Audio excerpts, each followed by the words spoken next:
What's going on, you guys? So I know this is a little late, and for the most part, anyone that wants to roast me in the comment section over this video, you're more than welcome to do it.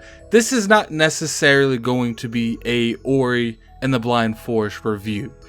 I should have played this game a long time ago, but I can't say it won't be a review at the same time. This is going to be my overall impressions and why I regret not playing this game when I should have a long time ago. But, you know, for those of you that's following me, I'll give you a little bit of my brief when it comes to platforming. I used to play a lot of platformers. You know, for the most part, I skipped out on a lot of, the regular NES stuff.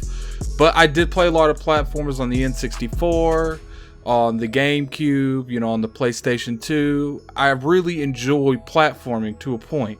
But the RPG genre kind of took me away from that. And with Will-O-The-Wisp coming out, I figured it's a good time to, try this game because I've had so much good feedback and I've heard so much good stuff about this game. And I'm like, there's nothing out right now. So this is my review on Ori and the Blind Forest. Ori and the Blind Forest is pretty much a second party title from Microsoft, developed by Moon Studios and published by Microsoft. It's pretty much, the Metrovania platforming game, and I got into this with that knowledge because I already knew that. Now let's talk a little bit about how this story is told. It's told with one of those things, you could tell it was a very low budgeted game when it came out. I don't think people really expected this game to really blow up the way it did. There's not really, I don't even think there's any dialogue whatsoever in the game. It's a lot of, that kind of emotion that you just sense what's going on. You know that, these characters are upset. You know exactly what the game's trying to tell you, and they don't even really say one word besides when, the spirits are talking in the background. This game is absolutely gorgeous. From everything from the special effects to how the water looks, to how the sunlight looks, to how all the elements look. The game is extremely well built. Moon Studios definitely knows how to build these type of games, and for the most part, I couldn't even figure out anything to talk bad about this game when it comes to this art style. There is a choice on, a lot of people won't like the way it looks, but if people don't like this because it's not realistic type of game, look, you guys got to try it. There's more to this game than what the art looks like, and to me, this art looks amazing. One of the biggest things that I do think this game has going for it, it's the gameplay.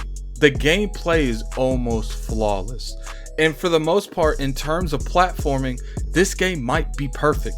And for those of you that follow me on the Iron Lords podcast, I don't say that word very often. I don't give games the perfection in certain things because I always find stuff that I can be like, you know what, they can improve this going forward. But I sat and thought about it. I could not find one thing when it comes to the platforming gameplay of this game that I would appreciate them to change. Now, a lot of you could say the save system. To a point, I would agree with you, but I don't feel like that's part of the platforming. That's part of the overall game mechanics in general. I'm talking about the platforming and the Metrovania part of the game. I was mind blown. Some of the well-designed thought processing that Moon Studios has put into making this platformer, I did it, and then afterwards I was like, how did they come up with that? How did they do that? How did they do this? Moon Studios got some wizards over there working for them. Another thing that Moon Studios is actually really good at is ability trees. A lot of companies and a lot of publishers and developers mess up skill trees. They go into one side and don't go into the other good enough.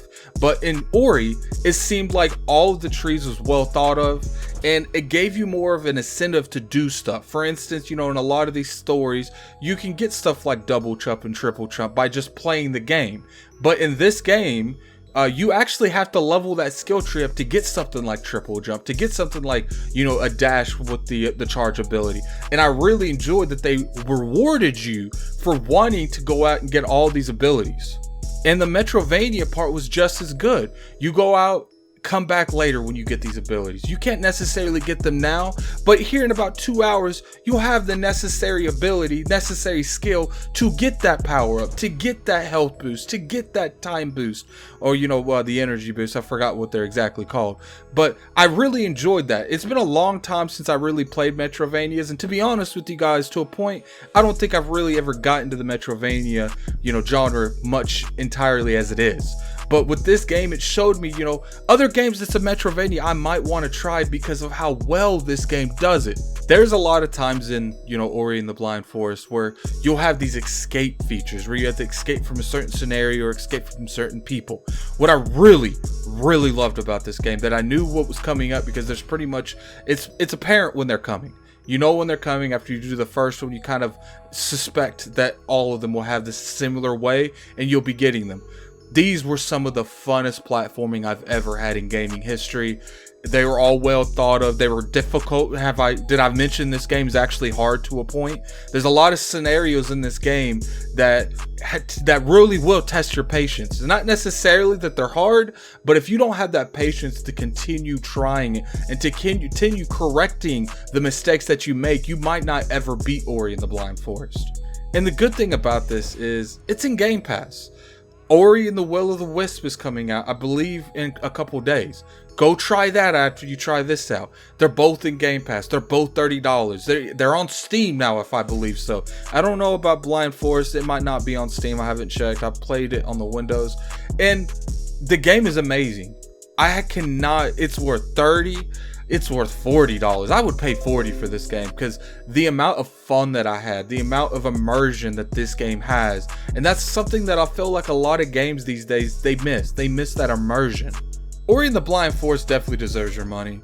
Moon Studios deserves your money. This is definitely an amazing project. Obviously it's a few years late. I can't help it.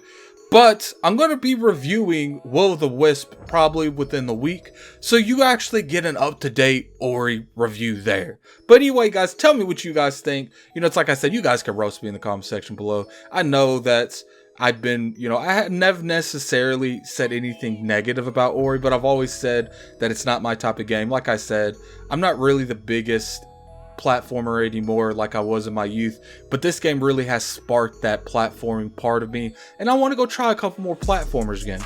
But it's like, so put in that comment section below if you enjoyed Ori and the Blind Forest. I'm going to be on top of this Ori and the Will of the Wisp. I tried to get me a review copy, but it's just way too late in the game. But you guys, tell me what you guys think in the comment section below. I'm out of here. Peace.